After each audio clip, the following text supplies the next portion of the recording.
college game list we can't miss. 2 unit bangers in the air. Kelly in Vegas show she cares. Dropping those CLV plays. Stack 'em up for the whole day. Cup of coffee, parlay dream. Fired up and team. Bet on it, fire away. Sports betting rules this day. Feeling the thrill of the chase. Scoring shots in every place.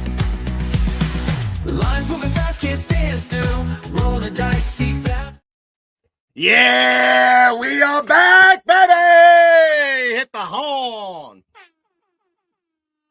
What's going on, everybody? It is Saturday morning with GunzPicks. I am the host of the most, the Polk Guard podcast, and the self-proclaimed CFB GOAT himself.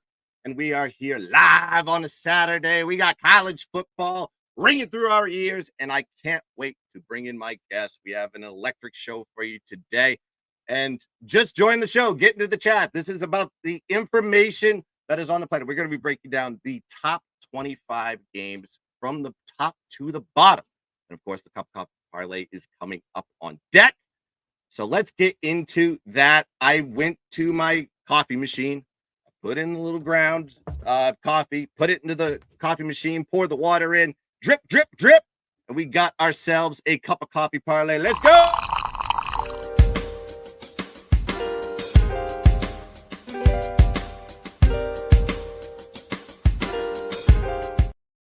Yes, sir. Of course, this is a cup of coffee parlay, which means you only bet the value of a cup of coffee. It could be Starbucks, it could be Tim Hortons, it could be Dunkin' Donuts. It doesn't matter what type of coffee it is, but we're not putting a lot of money on this. We're straight bettors, not parlay people.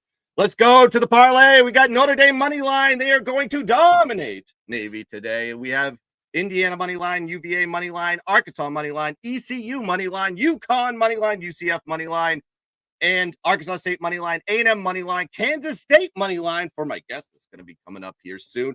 Fresno State money line, that is a plus 6-5-8-9 parlay. Loaded up on deck here. Like I said, it is just for a cup of coffee. And if you join the comments and this does hit, I will give you $50 to one of the random commenters in here to say, I'm tailing guns.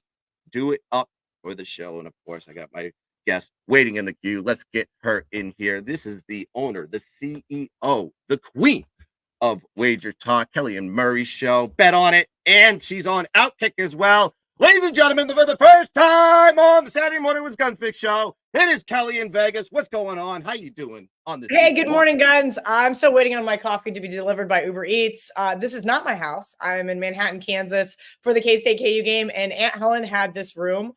I don't know how long this wallpaper has been here, but I had to film in front of it. I think it's K-State Baylor.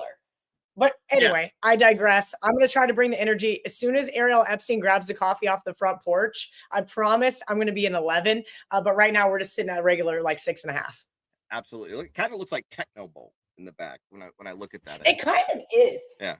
But it's definitely K-State in like some weird way. And that's definitely got to be Baylor. That's all I'm going to say. Yeah. I figured it out. Of course, we're going to be talking about that game coming up, but we got to break down the top 25 slate as we usually do on the show. Please get into the chat and say what you're on today, what you drinking, what are you smoking, what are you cooking on this beautiful Saturday. And we're going to start with a doozer here. I don't know if this is a doozer, but we'll talk about it anyways. Big Ten action. We have Nebraska going to Ohio State at Ohio Stadium, Columbus, Ohio. 12 p.m. is the kick. You have an Ohio State coming off a bye week, and you have Nebraska getting absolutely trounced by my man, Curt Cignetti, the GOAT himself, at Indiana. Absolutely a winner. You can Google him.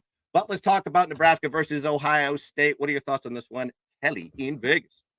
Yeah, this is not a game that was necessarily on my radar. But, you know, people in media, we got to talk about the top 25 games. And what did we see? You nailed it. Nebraska just got absolutely flattened by Indiana. Not only did their starting quarterback get knocked out, their backup came in and still put up 28. Now they got to pick themselves up off the ground and go play number 4 Ohio State. Then, as you mentioned, the Buckeyes are off a bye and they're off a loss. Remember, they lost at Oregon 2 weeks ago. You got to think, though, one of two things happens. Either Nebraska covers because Ohio State is looking ahead to Penn State, which we'll talk about the Penn State game here in a little bit. Or I have some concerns about Will Howard but usually he bounces back well. And I'll say this, I know because he was Kansas State's quarterback last couple of seasons. He typically does not have 2 bad games in a row. Coming off a bye, I would like to think he kind of ironed out a couple of those things. But man, were the Buckeyes fans brutal to him after that loss. Nebraska is not a play-on team right now, in my opinion. When we look at Ohio State, they're coming off the bye week. They're coming well rested, well prepared, and they just came off that loss on the road to Oregon.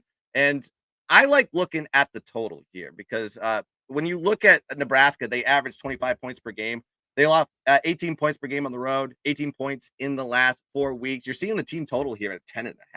It's a kind of a good indicator here. And you look at this OSU defense, they can hold opponents under this, no problem, single score type of mentality, and it's juiced to the 10.5. I think the play on this one, if I had to take a play, I'm not playing this game officially, of course, I like the Nebraska team total under 10.5 to start us off with the leans. And of course, let's talk about my team for a second. We got Notre Dame coming up on deck here. Neutral field in MetLife Stadium. They're playing Navy. I'm usually nervous for these games. Don't feel so nervous about this one. I may be more nervous about the Army game than this one, but I've been to Navy, Notre Dame 5 times. It's always an electric crowd. Love the atmosphere. It is the best, but I think this Navy team is a little bit overrated. What are your thoughts on this one, Kelly? Here's the reality. I bet against Notre Dame 1 time this year, and it was against a Purdue team that was not very good. I thought maybe Notre Dame was not as good as advertised, and I thought, okay, here's what I want to do. And that was by far my worst bet of the season. Purdue plus, like, you just got to own it and say that was awful. Why on earth would I want to do that again? So this week I look and I think, okay, Navy catching 13.5. Let me look at this, right? Who has Navy played? Okay, I had them on the money line versus Louisville. I thought, all right, we know they have the horses to hang. And then I kind of looked at Notre Dame and I started to get that thing in the back of my ear going, who's Notre Dame played? Texas A&M? And it kind of like started getting in my brain that maybe I was going to play Navy, right? Blake Horvath, solid quarterback, probably the best quarterback that Notre Dame has seen this year. And we know Navy's red zone offense is so good. And of course, there you go. You got the Notre Dame's red zone defense under 50%. It's kind of tough, right?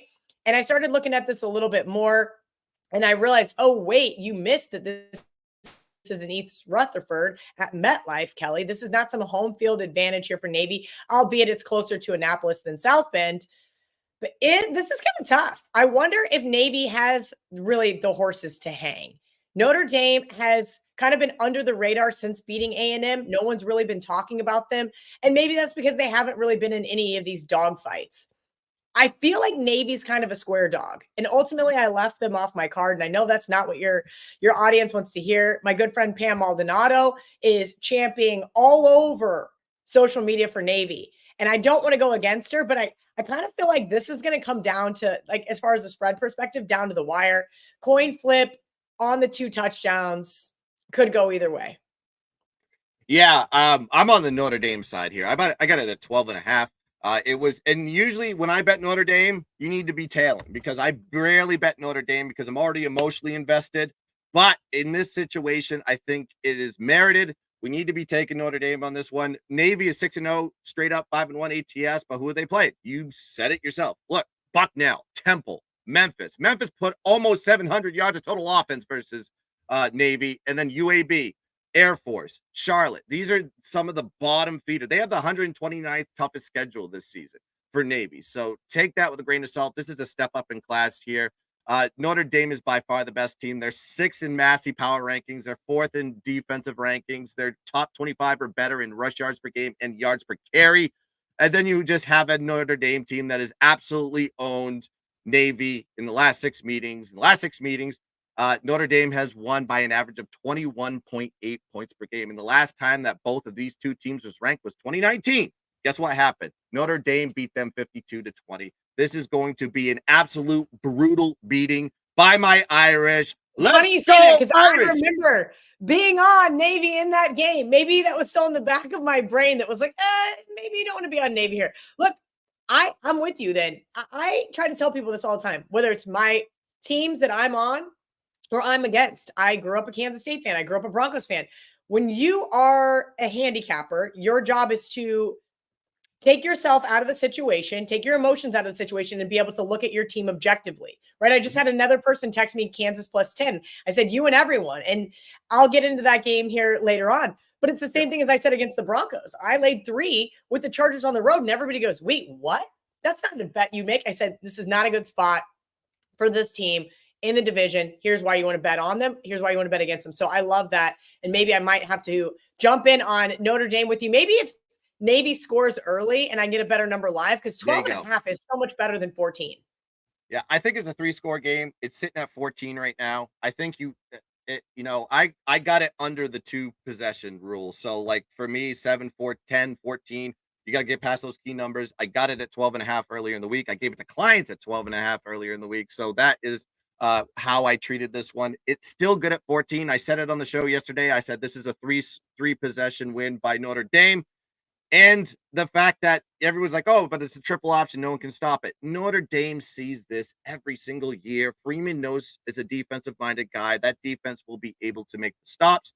And Navy, obviously, you see with Memphis, they can't stop anybody on the defensive side of the ball.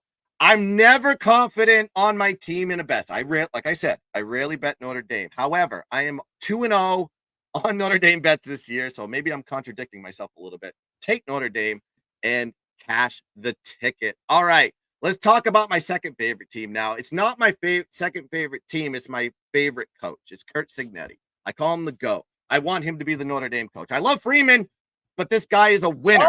Well, do you love Freeman? Because it sounds like you just said you want a new coach. If I have to pick, if someone said like, oh no, we're firing Freeman, I'm like, oh man, that sucks. He's a great recruiter. He's like, well, Curt Cignetti's coming in. I'm like, fine.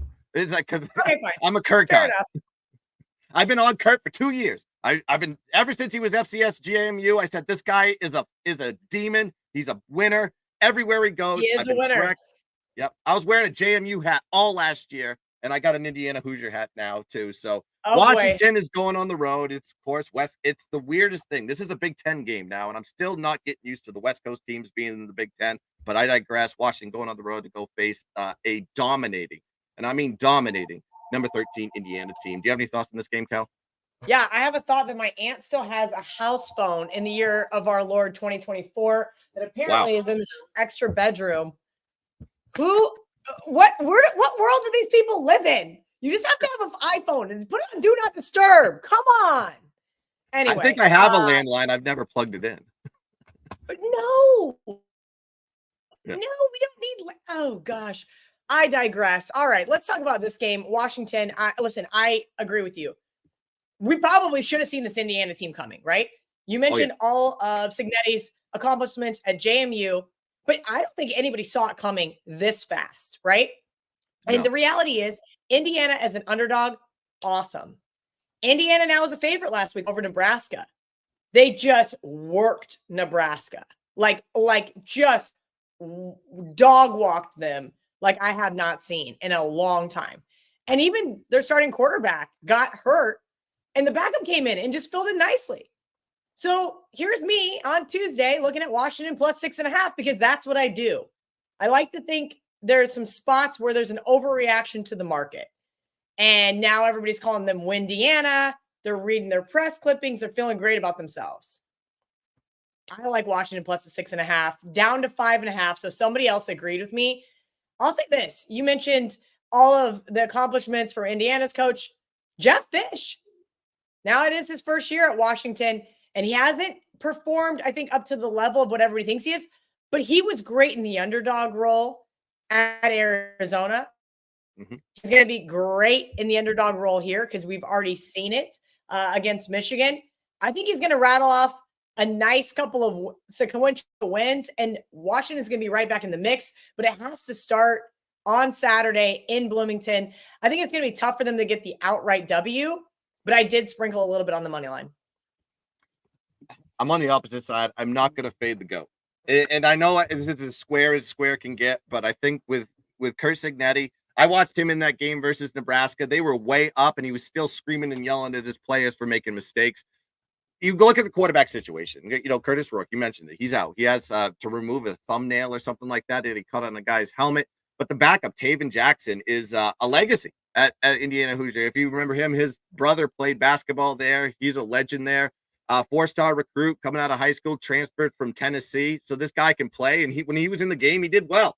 He came into the game in the second half, 7 for 8, 92 passing yards, 2 touchdowns, 0 INTs. He also rushed for 21 yards. And Indiana in the second half won 35-0. So it's not like the quarterback is the problem anymore. The line probably would be 6.5 if Curtis Rourke was in there.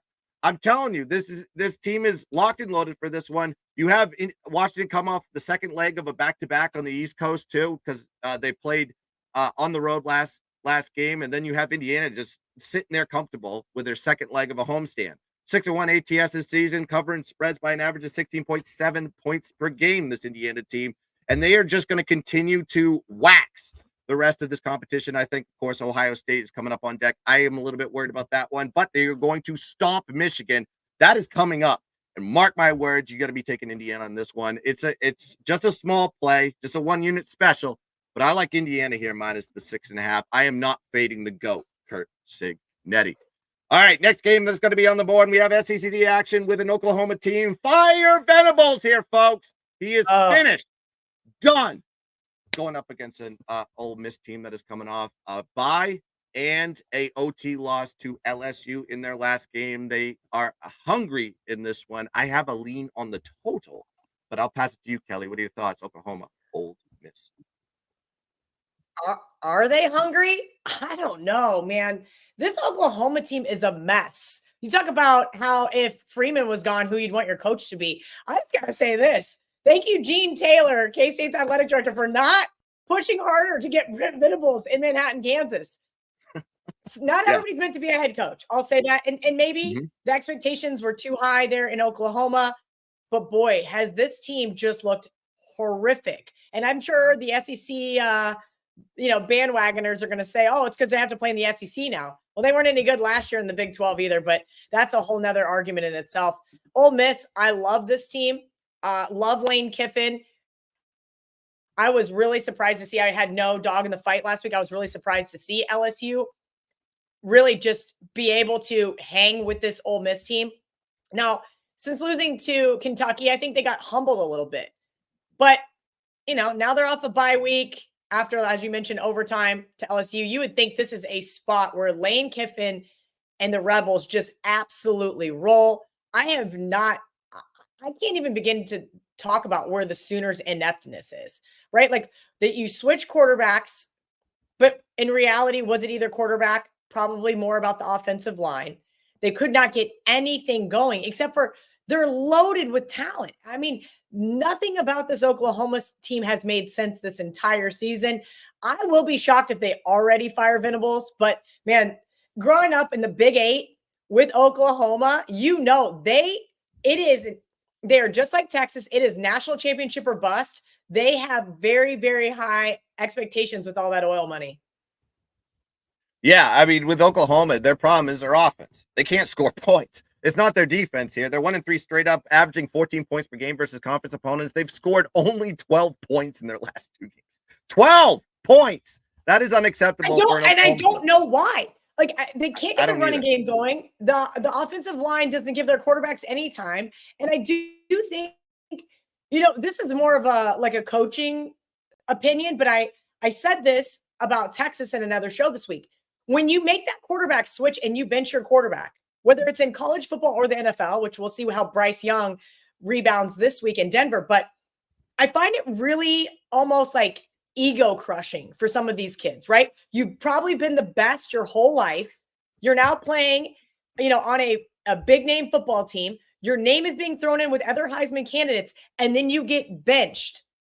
How do you rebound says a lot about you. And that's where Oklahoma's woes really started, right? Like you get a couple solid wins under your belt and you keep it going. You take the season to keep building, and instead everything just derailed. Yeah, it's wild how this has gone. But like the one thing that you can take away from Oklahoma in this one is their defense is actually not bad statistically. They're holding opponents to 326 yards of total offense. But they did get gashed against Auburn and Texas. They gave up over 400 yards of total offense for them. So is the defense really that good? I don't know. With the Mississippi side, drastically drops as far as their production is concerned. They only average 23 points per game versus them, 414 yards of total offense versus conference opponents. Also, Mississippi, for some reason, is an under team. They're 6-1 to the under this year. I didn't I was looking at this game and I was like, didn't realize that about Memphis. Maybe losing a lot of guys to the transfer portal. Of course, their running back going over to Ohio State to go run for them. But I think this is a good spot to be looking at the under on this one. This is only Oklahoma's second true road game this year. They're 1-3 ATS versus conference opponents, 2-2 to the over and under. I think 49.5 is a low number. I'd lean towards the under on this game. I wouldn't touch the spread at all because as broken as Oklahoma is, maybe they keep it closed, backdoor type of situation. Who knows? Yeah, Guns, you're right. I mean, the book's only going to get one-way action here, right? Nobody wants to back Oklahoma. And I bet all the stinky dogs, give me the gross underdogs. This is not an I told everybody in the Red River rivalry, I go, I can't trust Oklahoma. In years past, it would have been almost an auto bet. Bet the dog in the shootout. That's what you do. And Oklahoma owned Texas in that rivalry for a better part of the last 2 decades. It just is there's something inherently wrong there. And there are just teams that you don't want to bet on. There's teams you don't want to bet against. And I always tell people from a handicapping perspective, it's okay to just say, I'm not going to play this game. I'm not going to play this team. I don't trust this coach. Yeah, 100%. And until we see, maybe the only time I'm going to be taking Oklahoma is if they fire Venables in mid-season, then you take them the next week. I love taking teams after a fired coach. It's like kumbaya for the squad. But let's go into the next game. We have ranked versus ranked here in the Big Ten. We have Illinois going on the road to go face the Mighty Ducks.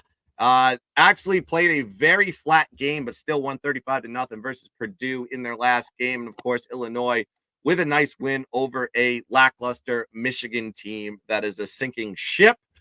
But we have a game nonetheless at Austin Stadium, Eugene, Oregon. Kelly, any thoughts on Illinois versus Oregon? So I do a show on Wednesdays called Bet on It, and we get the primetime games. They just give everybody a game, and you have to break it down. And I broke down this game, and I said, how you feel about Signetti? I love Brett Bielema, especially as an underdog, right? So I'm trying to make a case for Illinois here, and I'm going, all right, we know what we've seen from this team. And then I look at Oregon, who now has the number 1 ranking in front of their name.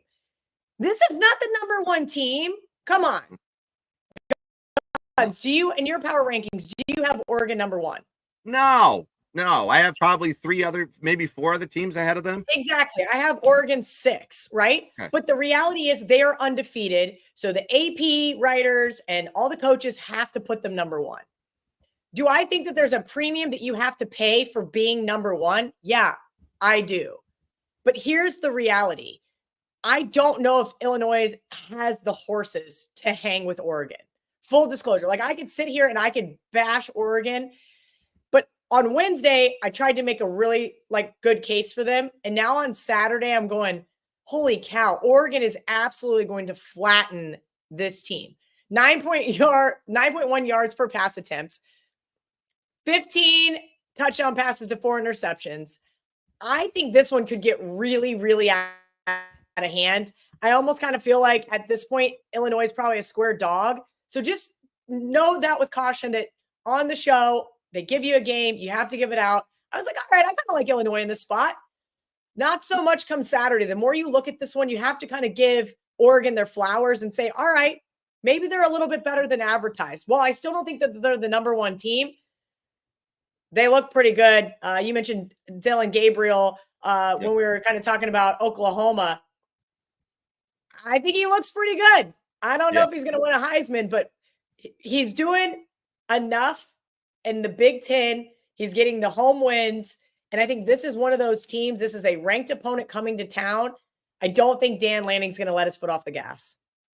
Yeah, I mean the value of Dylan Gabriel went up like I don't know, like some crypto. But I digress. But they when you look at these two teams, a ranked team is a 21.5 point dog to the number one team in Oregon.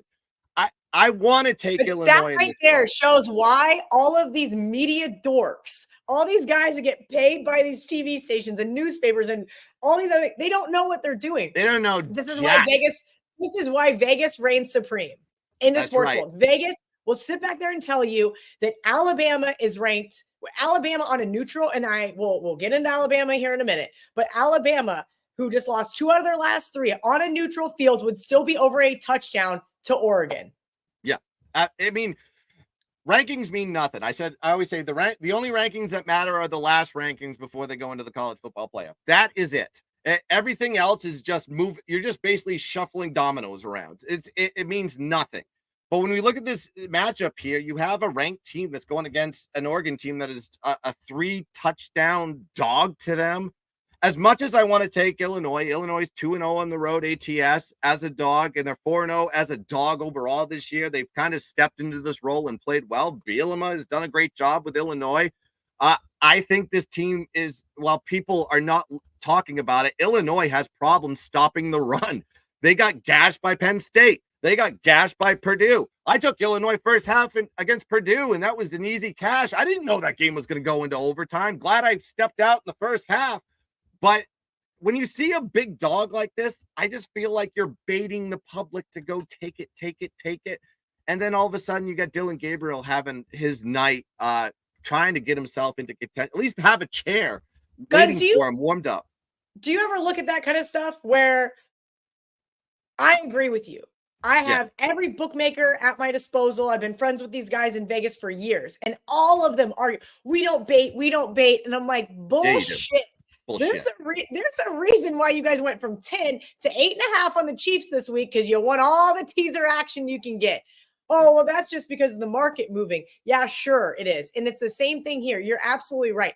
There are, whether you see people on the internet call them rat lines, fishy lines, whatever it is, I absolutely believe. So like sometimes I do like to look at the splits, right? I have my own games that I play. I have my own games that I give out. But sometimes on Saturday mornings, I like to look at the BetMGM splits. I like to look at the DraftKings, the FanDuel splits, because I am genuinely curious if they are actively getting money on the Illinois side and then the line's not moving.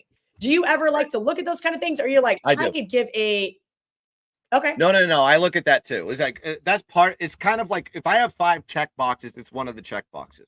So I'll see a line and I'll be like, why is this line this? And then I try to back into the why. If I can back into the why and I understand why the line is this, then I'm like, okay, it makes sense. It's either a sharp line or it's a line that's kind of mispriced. And you can tell with this one, as much as I want to take Illinois, I'm not playing this game at all. I'm ignoring it. Seeing them as a 21.5 point dog as a ranked team, and you've covered the last 4 as a dog, to me, I think this is absolute bait. I just had to look. John Ewing, the number 1 bet dog, 74% of the actions on Illinois plus 21.5. Yeah, I just had to look. That is it's a fish, man. I didn't even see that, but I was like, let me just look, because like I said, early in the week, I do all these shows, I do all my handicapping, and I thought, all right, here's a really scrappy dog. Like, I like what I've seen from Illinois. But you're absolutely right. This line is going, come on in, guys. I'm giving you a ranked team plus 3 touchdowns, who, by the way, is 7-1 against the spread as a road underdog in the last 3 seasons. Let's go. And I am no Oregon apologist either, right? Like, I would love for nothing but this team to get beat today. I just don't think it's going to happen. Yeah, I'm looking right now. It opened at 21.5, still at 21.5. You know why it's still 21.5? Because they're taking the action that they want. It's not dropping to 21. It's not dropping past the key number 21. It's not going to 20.5. This is staying exactly where it is because the action just keeps coming in. This is everything that you want to avoid. If there's a side to take on this one, I want to say, look at the first half line. I like looking at first half lines, and let me tell you why. Look at the spread of the game. Say if it's like 21.5. And if you see the spread in the first half getting anywhere between 58 to 60% of the weighted line in the first half, that is a high indicator that probably this team is going to come out swinging in the first half and then pump the brakes in the second half. And I've done this with first halves like historically for years. Look at the first half. I don't know the number on this one, but maybe it's probably an Oregon first half and walk away. And then do you think it could be as high as like 10.5? Now I'm gonna look because now you got me. I'm saying if it's 12, then take. Oh, okay. So, because for me, usually let's just say the game line's 14. First half line on the favorites usually 7.5 or it's 7 juiced because they're knowing that everybody's gonna want to bet the favorite in the first half. But now that kind of makes me intrigued to see. I'm looking at it thinking, all right, if you're right, if it is significantly higher, they think Oregon's going to come out and just punch this team in the mouth. Right. I don't see it yet. Yeah, I'm looking too. This is why I need to know rotation numbers because this is how my brain works. 11.5. So I'm seeing 13.5 at like FanDuel is kind of like this to me. Like I got BetMGM, I look at DraftKings, and I look at FanDuel. FanDuel seems like it's ahead of the market as far as the movement goes. Seems like the sharp money is going to the first half. I'm actually probably just going to lock this bet in. I like Oregon is 13.5 favor is minus 13.5 in the first half. I think this is a high indicator. I'm going to say this. All of you odds screens users, wagertalk.com/odds, free odds screen. Go look at the Pinnacle line. Go look at the Heritage line. If you want to know what the sharpest line in the market is, it's not one of the legal books. I know I'm not supposed to say that, but something that I always like to see is if Heritage or Pinnacle is off market. And I go, wait a minute. So that's what actually I just logged into was my local account. And they have 11.5. And of course, all of the recreational books, as we'd like to call them, which is all the legal books, 13.5, huh? Yeah, on FanDuel. So FanDuel's kind of ahead. They move the money up. Usually it's not the best line as far as first half goes. I would check DraftKings usually has pretty good lines, and MGM has decent lines. Those are kind of like, it seems like FanDuel kind of moves the line quicker than the other books. But I would shop around, like you said. It doesn't have to be those 3 books. It could be your local. Like your local may be not caught up to it. Sometimes locals don't move the line as quick as others. It all depends on who's moving the market, right? Sometimes they just move off air, and a lot of books won't agree with that. They'll say, "Oh, we don't move off air." Yes, you do. If the screen moves, they move, right? Because they don't want what they call a board cleaner coming in and taking their stale line. You get locals. I mean, I've had a local in Texas before. Juice the Cowboys, juice the Stars, juice Texas Tech. Any Texas team. If you wanted to bet against a Texas team, you just bet it there because he was welcoming all in any action. So having multiple books at your disposal, now that I'm in Kansas, I already downloaded 3 of them because I want to be able to add to some of my bets late. It's a couple fades, we were joking about that off air. Maybe there's a couple fades that come in late. That's like, that was on my leans list. And now that this person's on the other side, you know what? I'm going to press that send button. I think sometimes, and this is just like a conspiracy theory in my head, is like every time that these fade accounts kind of post a bet, I look to see, I go, I swear they're moving the lines. It's like, you see the line move. I'm like, did they just move the line? Those bastards. I was trying to get this number. And I was like, it's almost like they have the notification on and they say, move it a point. Okay. So I'm going to tell you this. I've spent some time in some risk rooms at a couple of different Vegas casinos. And yes, they have Twitter open. And yes, they have, because they want to see the beat writers. They want to see the injury news, right? They've got their odds screen open that pops up with injury news. There are people scouring the internet in those risk rooms. I would not be surprised in the slightest if they don't move off, oh my God, X person who's 40% on the college football season played Y, and here's like, keep an eye on it. And as soon as it starts lighting up the screen, they go, all right, we're just going to move this. That would not surprise me in the slightest. Yeah. So it like I said, Oregon first half seems like a strong indicator is what it's looking like. If the line is 11.5, I'd say go find the 11.5. I'm seeing 13.5 on FanDuel, and go check the rest of your books. But going back to like the locals. I remember the UGA and the UGA and Alabama game or something like that. My local had a lot of heavy SEC accounts and clients. So their line always stayed like, if you wanted the opposite side of Alabama, you would go to that book because the line was always better on that side because everybody was betting Bama at the time. So I used to be like, okay, if I wanted to fade Bama, I go to this book because I know the line is going to be 100 times better than it is on any like legal book, I would say. But that's stuff that we always look for here on the GunzPicks channel. Go ahead. There's still an 18.5. My buddy just texted me on. That's because we're the proximity of the local is. He is only after that TBD on Brady Cook news and moved it from 14 to 17.5. He goes, fine, because they do have that ability to log in and to be able to move based on what action they need. So keep in mind, like when you do like to shop around, these advantageous lines are there. You should absolutely have them at your disposal. I agree 100%. And speaking of line movements, let's talk about this game, shall we? BYU going to the bounce house. UCF. This is wild. They went from a dog and now they're a favorite here. And we always say this on the show. An unranked home favorite going against a ranked road dog. We always take the home favorite. I love UCF in this spot. Do you have any thoughts on this one, Kelly? Guns, it's too late to take UCF. It too might be, late. yeah. Here's the reality. And I have to tell people this because, like, there is so many, we'll call them content creators, pseudo handicappers, so many people. I mean, I've been doing this for a long time, right? Like, I have seen people come, I've seen people go. But the one thing that I really try to focus on, because I am a degenerate at heart, I will go play a slot machine till 4:00 in the morning in Vegas. I do love having 8 tickets in hand during March Madness. Like, oh yeah, those things are inherent within me. I am a gambler. I love it. But I have had to learn, if I'm going to do this long term, I have to have discipline.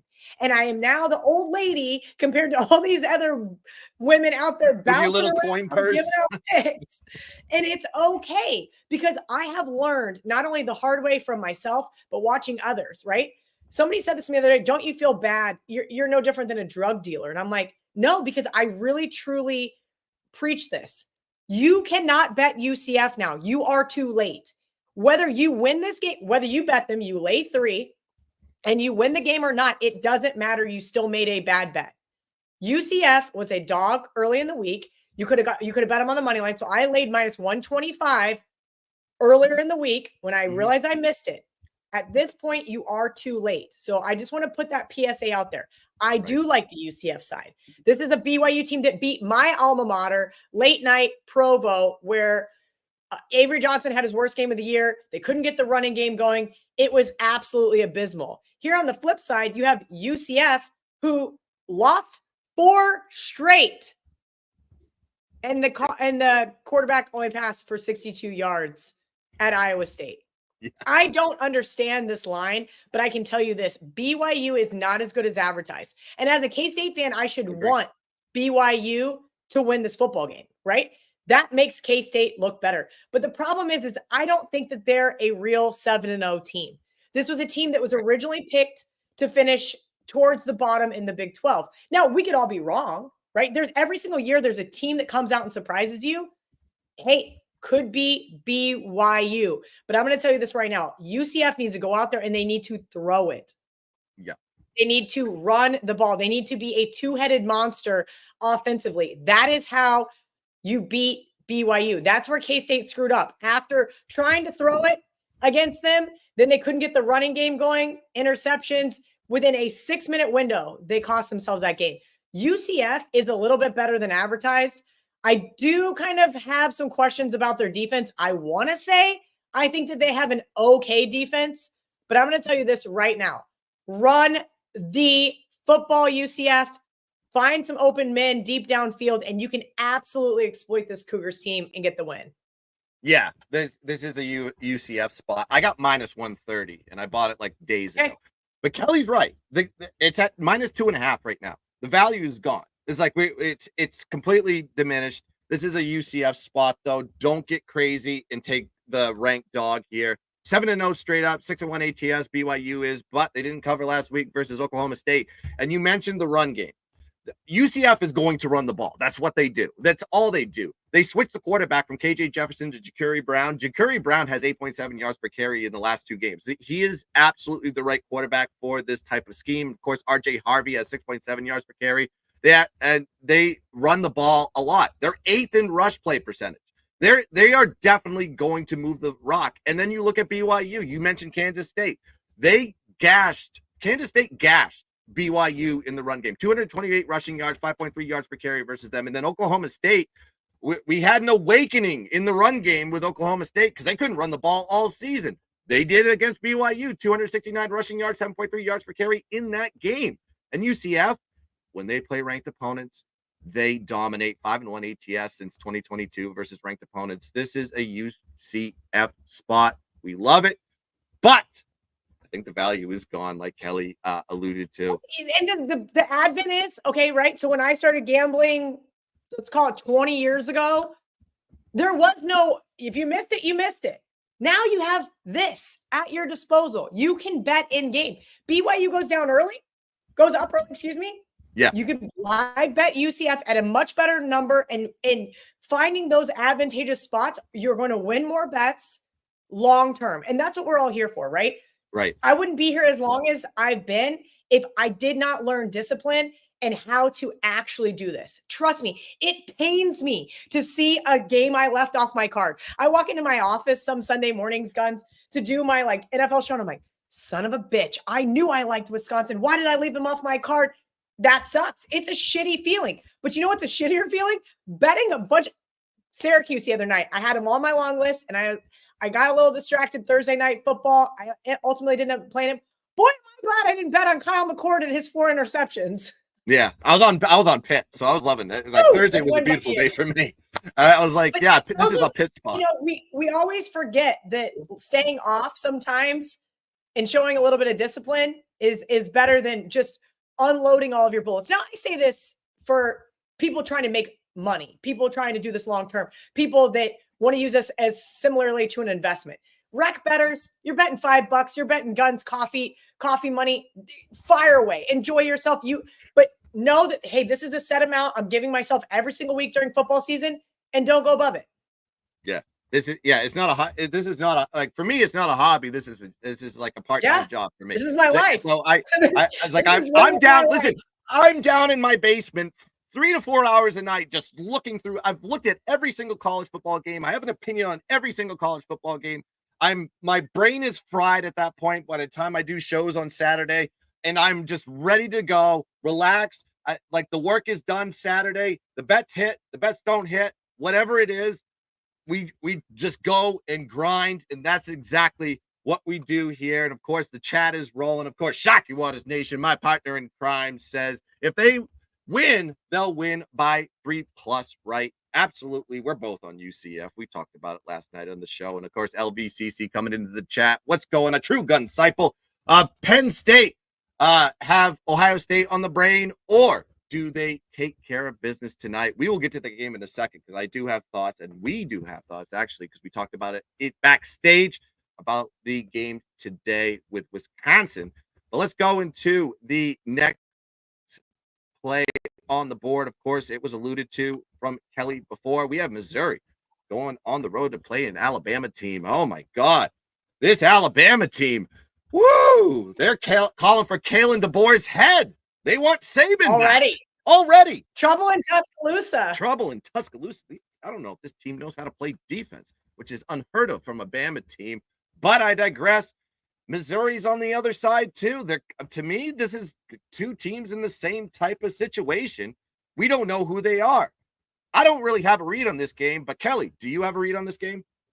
So this year I got a sponsor, their Chuckle Rum. I'm going to be at the tailgate on the east side of the K-State Stadium with some Chuckle. I am not going to be drinking very much of it because it's 80 proof, and I'd like to remember the K-State KU game tonight. But they said, Kelly, we want to do a segment with you called Laughable Long Shots. And I said, well, you guys already give out dogs. And they go, how about like big dogs? Like, really, like, there's no way this dog is going to win. And then when they win, it's not that funny. And I go, okay, cool, we'll do this.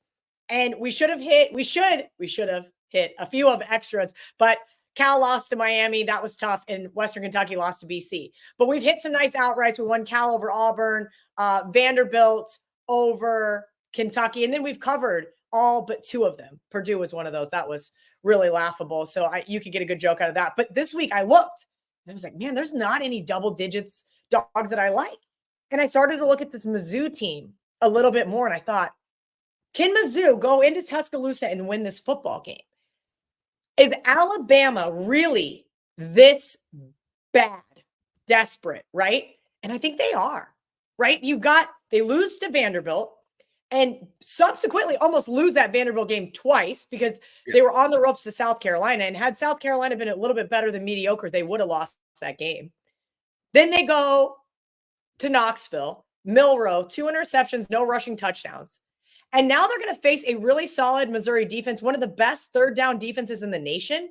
Look, I make fun of Coach Drinkowitz all the time in his weird quirkiness and his quotes.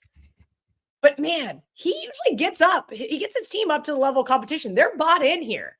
And the reality is, when you're still named Alabama, whether you've dropped 2 of your last 3 or not, the front of your jersey still says Alabama. And teams want to take advantage of that. I think the Tigers have a real shot here. Early in the week, I tweeted how pissed off I was that I got told Brady Cook was going to be a go. He was probable. Then he got down to doubtful. I sent a text to one of my buddies in Columbia, and he said, I think Brady's going to get the Patrick Mahomes shot again, and he's going to give it a go. Does that mean he's going to be fully healthy for the whole game? I don't know. If it's Pine, I don't love it. Full disclosure, keep an eye on it. I mean, look, it's at 3:30 Eastern, so it's not the early kickoff. I think we'll know pretty close to game time whether it's going to be Brady Cook or not. The problem is then you're going to lose the line value. But right now, the bookmakers are just sitting right there in the middle. I have a terrible number at it, plus 14. I bet it on Wednesday. Went all the way up to 17.5. Some locals even had it at 18.5, if you will. I thought that was pretty funny. And I thought, okay, am I going to bet this again? Am I going to add a little to it? And I did, which is not going back to what I said about the discipline. Sometimes I'm a hypocrite, okay, guys, but you got to admit your faults. And I do think Mizzou is the right side here. Ultimately, I like this defense. No, I don't like Drew Pine whatsoever. I don't. But I do think Brady Cook's going to give it a go. And what we saw from him in that second half, literally leaving a hospital, bringing his team back against a really crappy Auburn team, you got to give it to him. The kid's got some stones. Yeah, this game is I looked at this and I was like, oh, I don't know. Each team kind of like looks bad right now. And this Bama team has not been the same since the second half of the UGA game. You mentioned it. They lost 27. They have not been the same. 27-11. They lost the second half to UGA. UGA almost came back. They were up 30-7, and they almost came back. I had a bet. So my dad is a part of like what they call like the AmVets. So it's like a lot of old veterans, and it's in Florida. So there's a ton of SEC guys, and it's crazy. I had a guy right before. He's like, "You're a betting woman. I'll bet you $20." Right? Like, I'm guessing $20 was a big bet for him, and he's a Georgia fan. I said, "All right, I'll take Bama."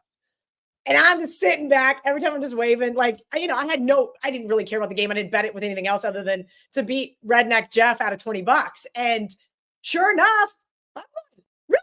Sweat this $20 bet? Like, what are you doing? And that is precisely what you nailed it.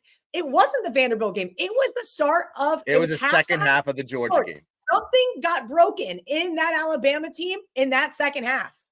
Yep. And I remember that game because I threaded the needle. I took Alabama first half, and then I said on a live stream, I was like, now take Georgia second half.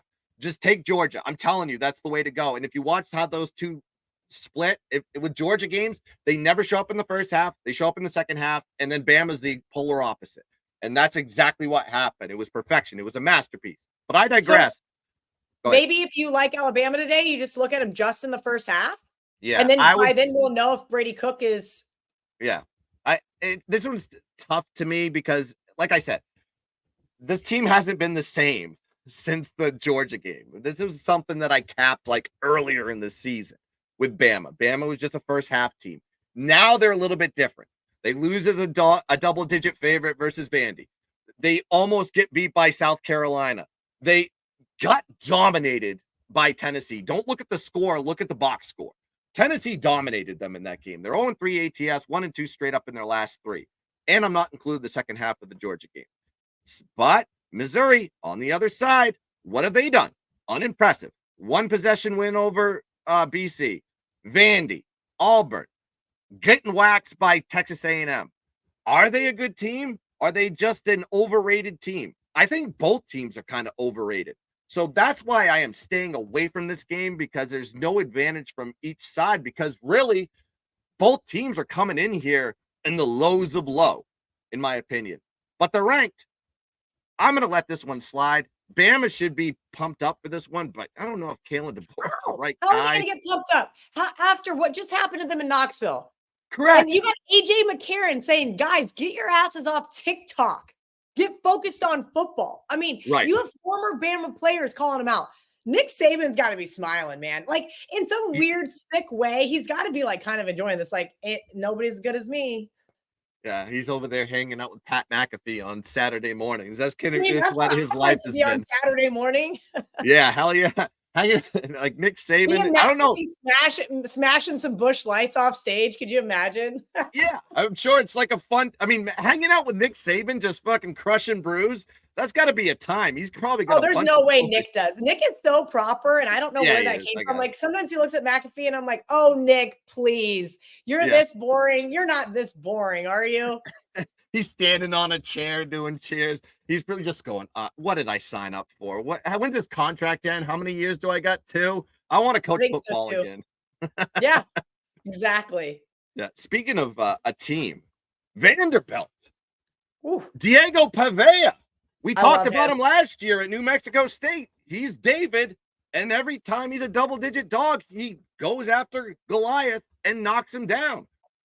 Double-digit dog versus Virginia Tech, won outright by 7. Double-digit dog versus Missouri, lost by 3 in overtime. Double-digit dog versus Bama, won by 5, outright.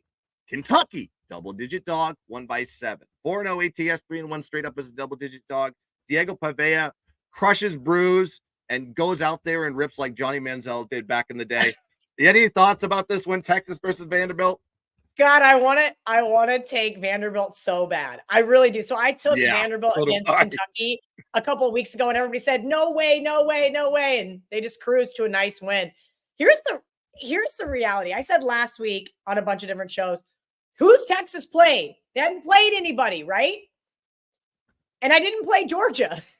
And it's kind of the same scenario here. I want to be on Vanderbilt. You mentioned them as a double-digit dog. This is a total letdown. So how do you get up to play a team named Vanderbilt when you are Texas after the ass kicking that you just received from Georgia? And then let's go back to benching Quinn Ewers, playing Arch Manning, and then Arch Manning. I don't know if you watched the whole game, but my favorite clip is Arch comes in, he's feeling himself, and all of a sudden he just gets lamb blasted by a 300-pound man. And the guy gets up and he does the Conor McGregor dance. And I'm like, welcome to the SEC, Arch. I don't know how Quinn, who was being talked about for the Heisman, gets up and plays. We're going to find out. If he's resilient, great. I would love to bet Vanderbilt in the spot. I really would. I would love a Vanderbilt win. I have Texas under 10.5 wins, and I was just getting eviscerated by all my Longhorn friends for that bet. I think it's still live. I think Texas is rather fraudulent. I think they were feeling themselves. They had national championship aspirations, and those just got absolutely clobbered by Georgia. I think they got a quarterback problem, Texas. Quinn that's my point. Yeah. You cannot bench your guy. You're going to – these kids are 21 years old, 22 years old. Arch is 19. It's psychological. They're almost as bad as kickers. Not quite, but almost. Yeah. I got to say it's the Vandy side or pass. I'm not taking this one because I feel like I've gotten on too late with Vandy. But the record shows it really doesn't matter. Vandy gets it done. I call it the power of Pavea. It is like the guy just goes into these games, and when he's got a chip on his shoulder when he's a double-digit dog, and he just shows up. When they're favored, you need to fade them. But I think when they're a dog, you got to take him here. And I don't really trust Texas right now. Of course, Ricky Levine coming in the chat goes, "What's cracking, Kelly and Guns? Thoughts on Bowling Green?" We talked about it behind stage. I love Bowling Green today. That is one of my favorite plays today. They have a great defense. They're great on the road, and they're going against a Toledo team on a short line. Last year, they were a home dog of 10.5. Now they're on the road and they're 2.5. That is a line indicator. We call it line functionality. That is why we're going to be taking Bowling Green. Your thoughts? You agree, Bowling Green? I don't follow a lot of MAC Full disclosure, I don't. But I'll say this: Marco D'Angelo gave them out as his best bet on this week's college edition of Bet on It, and he has been on fire with those. So I did bet it with you guys. I have the +2.5 in pocket. So here we are. I know nothing. I cannot name the coach or the quarterback. There are so many things that I can focus on in college football, and the MAC is not one of them. Okay. We have one more game to talk about. We got to talk about Kansas State. I know Kelly's got a heart out. She's got a show to do. So I'm already logged in the back end. I text my producer. I go, I'm going to be right there. Right. I'm just going to click out of yours and click right in to Wager Talk's last call. Yeah, absolutely. I want to make sure she gets out on time to properly do her show. Go check her out on everything Wager Talk. She is a CEO. She is the queen bee. I'm not the CEO. I should have corrected you on the top. Johnny Detroit is our CEO. I am. I think the title I gave myself is Vice President of Media Relations. That's kind of fun when you own the company. You get to just make up titles. So that's what we did. Okay, let's get to it. She's boots on the ground today. Ariel Epstein and Kelly will be live in Kansas State. Of course, 15 straight. Kansas State has just dominated this Kansas squad, but the line is a double-digit line. And when you look at Kansas, most of their games, I think only one they've lost by more than 2 possessions. Is this going to be a close game, Kelly? Or are we going to see a Kansas State trouncing? So I have +500 in pocket for K-State back in December against a former producer. So I'm just sitting pretty, and it makes it hard to talk about this game because I'm going, yeah, I don't really care. I should care though, right? Because the reality is everybody on this team, every single fan should care because there has to be a precedent set. The last time Kansas State lost to KU, they fired their head coach. His name was Ron Prince. I was very happy to see him go. And then KU was stupid and fired Mark Mangino, and they've been a dumpster fire ever since. I've really thoroughly enjoyed that. I will just get into this game very briefly. Lance Leopold, 5-11 as a road underdog. This is not a spot where they thrive. Of course, this is Kansas' Super Bowl, but this 2-5 Kansas team, I really hope Kansas State is not overlooking. I know a lot of people that took the +10. I've gotten several texts this morning. No problem. I understand why, but I'm going to tell you this right now. Kansas State, whether it's Bill Snyder or Chris Kleiman, never runs up the score. They just don't do it. They're classy guys. They'll take the knee. Guess what? You know when they do run up the score? Against KU. So be very cautious. If given the opportunity, Chris Kleiman will kick the field goal to cover or punch it in because the precedence is they dunk on us in basketball. They try to run up the score in Allen Fieldhouse. They do these asshole things for the last century. Guess what? We pay them back in football. And that is very well known. So just know Kansas State is rocking and rolling right now. They're very hungry. Kansas, fine. They beat Houston last week. They came out of their bye week. They feel good about themselves. This Kansas team has some real issues, whether it's within Grimes after they lost Koltenicky, whether it's with this defense, whether it's with Lance's wife tweeting about this team, whether it's Travis Goff, their athletic director, scrambling to keep the pieces together. This team has derailed. This would absolutely catapult their season. It's just not going to happen. 42-21 final. Yeah, this is a tough one to me. I'm passing on this game. I wanted to say take the Kansas side just on the sheer fact that they've been competitive in every single game that they played this year. They're on the wrong side of luck in a lot of these cases. Of course, they covered last year as the 9.5-point dog. But yeah, it's a rivalry game and it's emotional from both sides. And Kansas State could come out here and smoke them from the get-go. I am passing on this game completely. But we're going to make sure Kelly gets out here. Go check her out on Wager Talk. Kelly, I'm going to give you the floor. Tell them where they can find you on the beautiful social media platforms. Kelly in Vegas on every single social platform. You can find me on Wager Talk's YouTube channel and all of their socials as well. Let's see. Best bet today is going against Guns. I did not mean to come on his show, but I like Washington. I think they get the outright win in Bloomington. Good luck to all you guys. Appreciate you hanging out. If you guys want to catch some more show, I'm going to go behind the counter right now with a Las Vegas bookmaker over on the Wager Talk YouTube channel. Beautiful. Thanks for joining me, Kelly. We'll have you back soon, or I'll at least ask you and you can tell me yay or nay. You've been doing this is a great show. Absolutely electric. Appreciate you showing up. Get out of here, Kelly. Go to your show. We had a beautiful time here on the Guns Picks Saturday morning, but we have a few more games that we got to break down for the people. I want to make sure that I give some proper plays out here. Show's not over, guys. I'm going to keep going. I got more to talk about on the top 25, and I'll do it here with another game on the board. Let's go to Penn State versus Wisconsin. Kelly kind of talked about this before she punched out. We have Penn State 6-0 in the year. Big road overtime win too versus USC, but they're coming off a bye week. Well rested, well prepared, but they're going against a Wisconsin team starting to heat up. This is a team that is getting better week to week. Tough team. Back-to-back losses were against Bama and USC. Those are credible losses. But look what they've done in the last 3 games. Rutgers, Purdue, and Northwestern. I get it. Not the best teams in the Big Ten, but they've only allowed 16 points in 3 games. On the defensive side, they've outscored their opponents 117-16. This is what you're supposed to do when you're a good team, when you play these lower level teams. And Rutgers is not a bad squad, and they dominated them. These teams haven't played since 2021, so the matchup is kind of weird on this one. That's why I'm not officially putting a bet on this game. But Penn State is 5-0 straight up and ATS in the last 5 versus Wisconsin. But this is a different time here, folks. They haven't played since 2021. And then what does Penn State want to do? They want to run the ball, 5.2 yards per carry. And Wisconsin, kind of a little susceptible to the run, only giving up 4.4 yards per carry to their opponents. Penn State, big game on deck.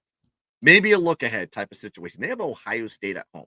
That is a humongous game with playoff implications on the line. They may be overlooking this team. However, Wisconsin 1-3 ATS at home this season, kind of bouncing back and forth on this one. I got to lean kind of like Wisconsin, to be honest with you. I think this defense is just playing a lot better, and it's going to be a battle in the trenches. 2 teams that kind of want to run the ball, and Wisconsin at Camp Randall at night. This is a dangerous spot here for Penn State. They're number 3 in the country. This place is going to be thumping. And I mean thumping. Jump around is going to be humongous in the third quarter if this game is close. And if it is close, maybe we're going to have to watch live lines. Like I would say this, and Kelly brought it up. If Penn State scores early, maybe there's an opportunity we can get some line value on Wisconsin. I know they're plus 6.5 right now, but if we can get them over a possession, like a touchdown, 7.5, 10, something like that, I feel a little bit more comfortable taking Wisconsin because I think it really is going to be a close game, knowing that Penn State is going to keep some of the plays to themselves and then take it the next week versus Ohio State at home. But that is how I take it. Lean Wisconsin or pass. Make sure you guys like and subscribe to the GunzPicks channel. Hit the thumbs up, hit the bell. Make sure you know that all content comes on this channel. We had Kelly in Vegas on the show today, and we always have a lot of the Wager Talk guys, Brian Powers, Mark Zeno, and Adam Trigger, many others. The book it, the boys and Connor, Mac Picks, and Ian comes on this show a lot. So yeah, please like and subscribe to the GunzPicks channel. I'm giving you this information for the low price of $0.00. And this is my opinions on every single game on the top 25. Just like and subscribe. Hit the thumbs up. That's what I'm asking for. All right, let's go into the next play here. LSU versus Texas A&M. I talked about it last night with the Shark. This is a game that I think is a Texas A&M side or pass. Completely. I'm officially on Texas A&M. I haven't seen the line this morning. I'm going to look at it real quick.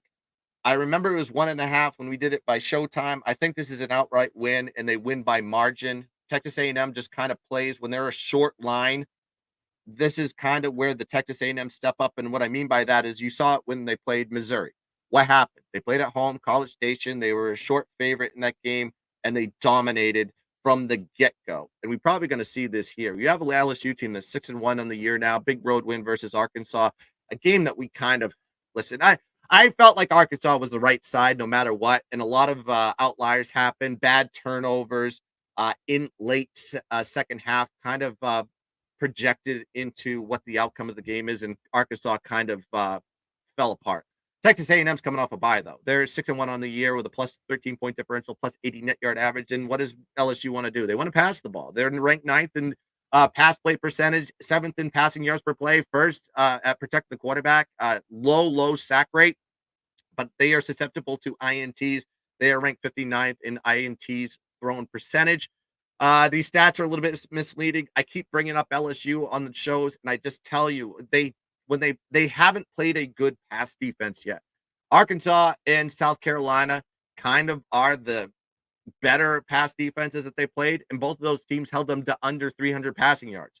So you're going against a Texas A&M team that is just much better on the defensive side. They're ranked 14th per Massey rankings as far as defense goes, and they hold opponents to 173 passing yards per game and a 52.1% pass completion rate. This is the best pass defense that LSU has seen all year. Then you have the revenge angle, right?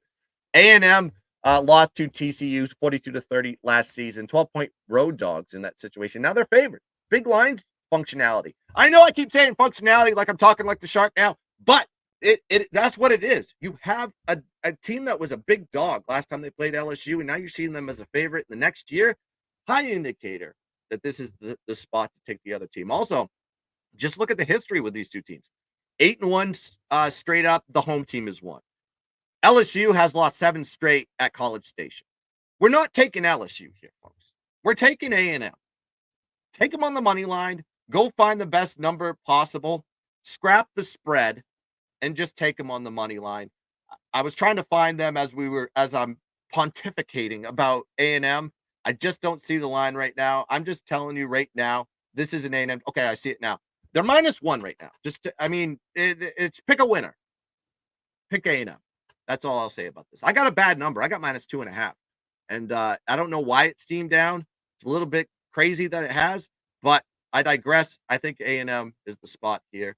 I'll repost next week for you. Need some more fans on the show. Absolutely, Ricky. Absolutely. Listen, we're the sharpest freaking show on the planet. Me and the Shark. We give the sharpest information for free. I have guests from multiple facets and multiple what do I want to say? Companies. And this is what I do. I sit in my basement for 3 hours a night and I study college football. That's kind of what I do. And then what am I going to do tonight? I'm going to be building my NFL card. We're killing the NFL. I think Shark's hitting over 60%. I'm hitting 58%. I'm 70% on props. It's easy, man. This is what we do. We work for you guys. Give you the sharpest information. We're here to beat the books. That's exactly why these shows exist. Let's go to the next play. All right. We're almost done here.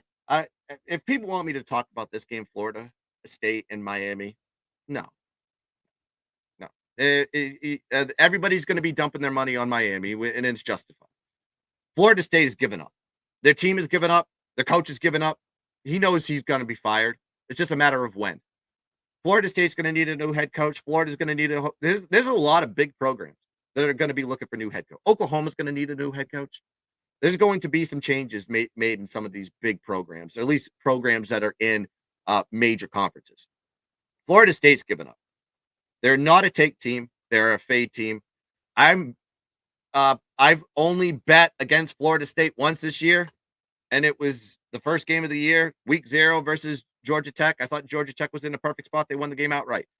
But Florida State has given up. This is a pass completely. Miami's on borrowed time, too. I think they're overvalued in the market. They're undefeated. They're a team that, to me, they're on borrowed time. And I think the borrowed time mark, and I was talking to Shark backstage after the show yesterday, I think the time to take Miami, or actually fade Miami, is Georgia Tech in 2 weeks. I think it's November 9th they play Georgia Tech. I think this is we got to look at that line early when it comes out on Sunday or Monday, and we just got to smash Georgia Tech. As long as Haynes King is healthy, though, that is going to be the high indicator. We need to make sure that Haynes King is playing, he's active, and he's healthy. If he's not playing in that game for Georgia Tech, we need to avoid that game at all costs and then wait till the Syracuse game at the end of the year, because I think Miami is going to lose eventually. I think it's going to be the Georgia Tech or Syracuse because the rest of their schedule is weak sauce. Let's go to the next one. Okay. Last game on the board before we shut it down. And I'll also give you some of my picks today. Just some of the bottom feeder picks. So wait till the end of the show. I'm going to give you some official picks of the dirtiest, dirty, unranked teams.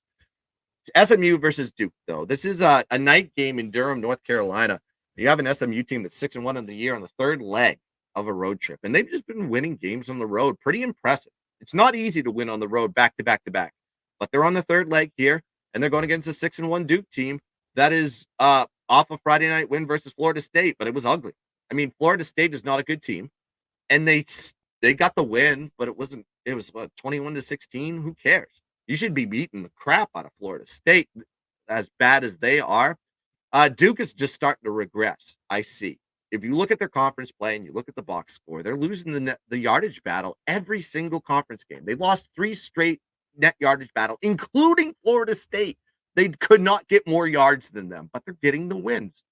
borrowed time team. This is a team that people thought the win total was 5.5, and they've already surpassed it, 6-1. Congratulations. But SMU dominating the competition in conference, winning the yardage battle in all 3 of the conference game. This is one of the better teams in the ACC along with Clemson. This is not a step over team whatsoever. SMU came into the conference from the AAC and they've been playing exceptional. And a credit to changing the quarterback situation when it wasn't working with Stone, and then just going through their conference little by little, brick by brick, and taking care of business. Step up in class for Duke on this one. Statistically, SMU is just the better team on the offensive defensive side. I can't get away from SMU in this game. But the problem with this one, which is why I'm not taking a side on this one, is because these two teams haven't played each other. There's no history. There's no history of SMU in conference in the ACC. I don't know how they're going to perform as far as the entire season goes in conference because they haven't played a lot of conference games. They played 3. We need to see a little bit of a sample size in this one to make a justification on how good SMU is. But you have a Duke team playing at home, 6-1, night game, and you're a double-digit dog to SMU. Ooh, that is a high indicator. It's probably going to be an SMU spot in a blowout. Unfortunately, I don't know much about SMU yet, and if they have that explosiveness like a Clemson to go and take on some of these inferior ACC teams and just dominate them from the start. So I pass on that game altogether. Ricky says, "Did you talk Washington, Indiana?" Yes, I did, and I'll talk about it a little bit more right now. I didn't really get into the details of why I like that play. I kind of let Kelly talk about it. She likes Washington. I am on the other side. I love Indiana. I don't think Indiana is a step over team whatsoever. I think the quarterback situation was a little bit interesting. When they announced that Curtis Rourke was out, the line didn't move. So I said, well, let me look at this quarterback a little bit. I like to get the inside edge on some of these guys because I did it with UNLV with the first game that he played. I said Haj Malik Williams is better than the quarterback that Sluka that got benched and put out to pasture because he wanted to leave the program because he wasn't getting his NIL money. I said it doesn't matter. Haj is way better. I love that quarterback a lot. I think he's exceptional. But with Curtis Rourke being out, people went, oh no, they're gonna go with the backup on this one. Well, Taven Jackson's pretty damn good. He stepped in the second half of that game, and in the second half, they beat Nebraska 35-0. Jackson was 7 for 8 with 92 yards, 2 touchdowns, 0 INTs. He ran for 21 for 10.5 yards per carry. He's a good quarterback. And I watched his highlights. He looked crisp, he looked comfortable, and he was moving the ball methodically down the field. Going against a Washington team in their second leg on the East Coast road back-to-back. You have Indiana just comfortable in Bloomington, just sitting there pretty. You don't fade Signetti. You either take Signetti or you pass. I think this is an Indiana spot. Indiana has something to prove. Chip on their shoulder mentality. Washington's been a dog twice this year, missing the cover by 3 points versus Rutgers and 21.5 points versus Iowa. This team has not performed as a dog all year. I think it's dangerous to be taking the Huskies here. I think this is more of an Indiana spot here. So take Indiana -6.5. That's how I would play this game. I know it's as square can be, but this is a guy, Signetti, that just knows how to win. He yells at his players when they're up 52-6. That's a guy you back. You don't back the other side. I know Jed Fish has done a great job with Washington, considering everybody left that program from last year's national championship run. But this is right. And your gut is telling you the right thing, Ricky. It's telling you the right thing. I'm telling you, don't fade Indiana for a while. I think there's better spots to be taking them. This is kind of a good spot, but I think against Michigan, I've been waiting on that game to pop off. I think that's in a couple of weeks. That's a good spot to be taking Indiana. So Indiana needs some prove-it games. They haven't really played anybody. I think this is going to be a prove-it. This is a kind of a prove-it game, but I think Michigan's kind of a prove-it game as well. So yeah, Signetti, baby, all way. Take it Hoosiers or pass. All right, let's get in some of these. Let me pull up some of the plays that I like here for the. Here we go. Some of the dirtiest of the dirty here. Let's get in some nitty gritty. Let's talk shop here. Troy's facing Arkansas State today. Okay, This is a spot that I like Arkansas State. They're playing at Centennial Bank in Jonesboro, Arkansas. And Arkansas State's 4-3 on the year, 44-28 win over Southern Miss. A -8 point differential, -79 net yard average. But don't get twisted here. They're going against a Troy team that's just bad. They lost 25-9 in their previous game versus South Alabama. South Alabama's kind of mid.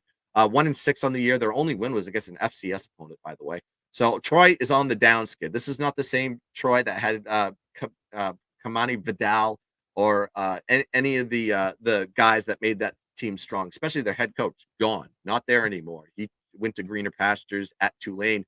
2x revenge spot is why I like Arkansas State. They lost to Troy as a double-digit dog 2022 and 2023. Last time they played Troy in 2023, they lost 37-3 as 15.5-point dogs. Now you're seeing them favored here, 7.5, 8 on the board now.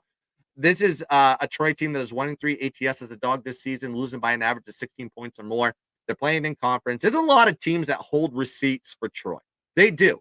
Even though that Troy's having a down year, there's still receipts getting held. I've been fading Troy in every single revenge angle this season, and I'm going to continue to do it here with Arkansas State. I think Arkansas State's the spot. I know it's above a possession in a lot of cases. I haven't checked the line this morning to see if it's up ticked or up down, like to 8 or 7 or something like that. If you can find 7s, perfect.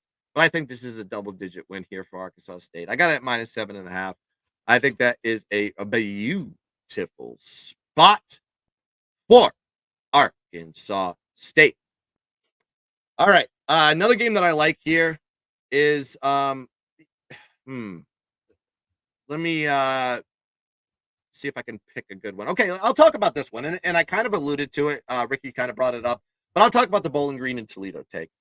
Bowling Green is 3-4 in the year, and they're a short dog here, but they're 2-1 straight up in the conference. They're off a Kent State win, 27-6.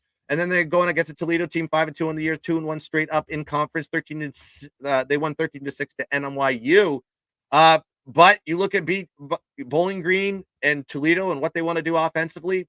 Bowling Green is more pass-oriented. They're 21st in pass completion rate, 44th in passing yards per play, and 47th in passing yards per game. Those do not sound like good rankings, but understand these are MAC teams. MAC teams are kind of on the lower scale. When you see them up that high above like 50, that is kind of a good indicator. You're looking at a good MAC offense. And then you got to look at Toledo. They're a better pass team than they are the run. You look at Toledo, 121st in rushing yards per carry, 113th in rushing yards per game. But on the passing side, there you have a 71st in pass completion rate, 54th in passing yards per play, and 44th in passing yards per game. And you got a Bowling Green team defensively is pretty good against the pass. They're ranked 8th in opposing passing completion rate, 9th in opposing passing yards per play, and 6th in opposing yards per game. And Bowling Green has just faced a tougher schedule. They played Penn State. Penn State's a top 5 team. They only lost by 7 points as a 34-point road dog. Then they played A&M at College Station. Lost by 6 as 21-point road dogs. This is a team on the road that just gets up. They're better on the road than they are at home. And then you have a Toledo team in their non-conference schedule. Who they really played? We're talking about UMass. Granted, they did beat Mississippi State, but we know how bad Mississippi State is. And then they played Western Kentucky. Lackluster teams, in my opinion. And you have the revenge angle working here with Bowling Green. They lost 32-31 as 10.5-point home dogs. And now they're a shorter dog on the road. Line functionality here, folks. That's what we're doing here. Bowling Green is also 7-3 ATS on the road, 5-2 ATS as an away dog, and Bowling Green is 5-10 ATS off a win. Home team in this situation is 0-3 straight up in the last 3 meetings. Guess who the home team in this situation is? Toledo. Bowling Green is the better team here, folks. I don't know why they're a dog, but they are. So we're going to take the gift of Bowling Green and take them at +2.5 and sprinkle on the money line. Bowling Green will win this game outright. Ricky Levine coming in the chat says Texas Tech late game. Any thoughts? No. For some reason, I just haven't been monitoring Texas Tech enough. I know they're playing TCU. I'm looking at the line here. It's -6.5 opener, -5 now, down a tick. This is a tough game for me to cap. I've kind of just been, I don't know why I've been avoiding TCU too. I don't think I've had a lot of games where I've been capping TCU at all. Same thing with Texas Tech. I know Shark has been hitting them. If Texas Tech plays at home, they've been a good first half team, that type of situation, but they're on the road here versus TCU. I pass on this game completely. No opinion here. I would just kind of move forward. There's just better spots on the board here. Of course, Ricky Levine says, "Pride to parlay Bowling Green twice. My book won't let me." That's weird. Might as well take them straight up and put a little extra money on them then. That's why, because they know Bowling Green's going to win this game. All right, I'll give you one more before I punch out for the day. Make sure you like and subscribe to the GunzPicks channel, by the way. Hit the thumbs up, hit the bell. If you like this content, bringing Kelly Vegas on. We got Brian Power and Mark Zeno that's going to be coming back. We have all these guys that come up here and give you the sharpest information on the planet. All I ask is just hit the thumbs up on the videos if you're watching. Anytime. It could be live, it could be recorded, but watch. North Carolina versus Virginia. Scott Stadium, Charlottesville, Virginia. I have been there. Pretty decent type of environment for a college town. You have UVA on this one, back-to-back conference losses. So they're off back-to-back losses. But they played Louisville and Clemson. Plus 2-point differential, plus 16 net yard average. But they're going against a UNC team that is a falling knife. They need to fire Mac Brown or let Mac Brown retire. That's probably going to be another program that's going to have a coaching vacancy. They're 3-4 in the year with a plus 3-point differential, plus 45 net yard average. But they're on a 4-game losing streak and coming off a bye. UVA has performed well on home, better than they are on the road. They have a plus 70 net yard average, and they're 3-1 ATS at home this season. Their defense is much better at home as well. Plus, they've only given up 344 yards of total offense to their opponents, and they've held opponents to 39 yards below their offensive season average. They also hold opponents to 20 points per game at home, which is 7.8 points below opponent's season average as well. So this team does play better at home, not only from the yardage standpoint, but they also don't give up a lot of points there.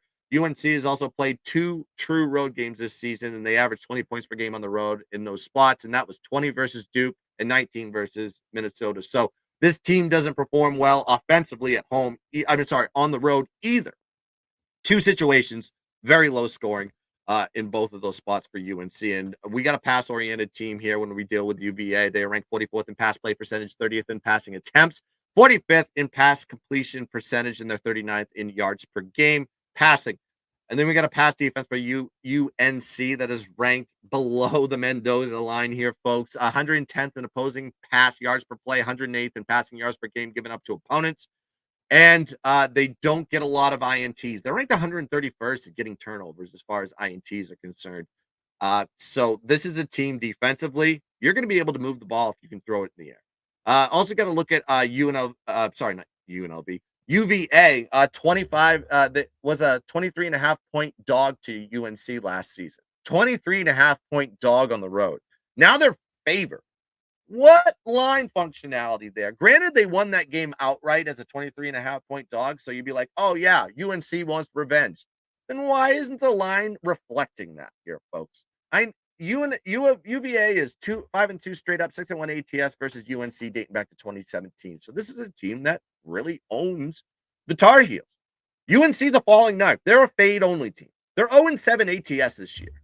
We're not going to be backing an 0-7 ATS team at all whatsoever, because they're going against a UVA team that's 5-1 ATS this season, 3-1 ATS is a favorite. We're taking Virginia on this one, -3.5. Whether the public loves it, whether the sharps love it, I don't care. Fade UNC. They stink. They need to fire the coach. Or Mac Brown just needs to walk away. He should have walked away 2-3 games ago when he said he was going to do it. But I digress. All right. That's going to do it here for the show. Appreciate Kelly in Vegas coming on. Go check her out on Wager Talk. She's doing a show right now. So go check out. They do studies on all the line movement, late line movement, that talking to a lot of the key contributor book analysts that are watching the money. So you know where the sharps are betting. Go check that out on Wager Talk. She is live currently, and I appreciate her joining here. That's going to do it here for the Saturday morning with GunzPicks. Make sure you like and subscribe to the GunzPicks channel. And make sure you check out the Top Tier Handicapping Network. That is a YouTube show that I do college football playbook. I did the NFL show. I have extra picks there that some of them I've talked about today. Some of them I haven't. Go check that out on Top Tier. And yeah, that's going to do it. We're going to be back here live tomorrow, Sunday, 10:30 a.m. East. Me, Shark, and the Odds Fella will break down the NFL card game by game. So please go check it out. Randy Smith in the building said, let's ride guns. Woo, woo. Let's go. I love everybody in the chat too. Jay, LVCC, of course, Shaq, Waters Nation, Pete Grazia, always a true gun disciple, Ricky Levine coming in with the questions. I appreciate all you beautiful bastards everywhere across this planet. Let's catch some tickets here, folks. Let's dominate Saturday and then carry that over into the NFL slate on Sunday. Till next time, let's catch some tickets. Let's dominate the board. And as always, let's keep dancing. Yep.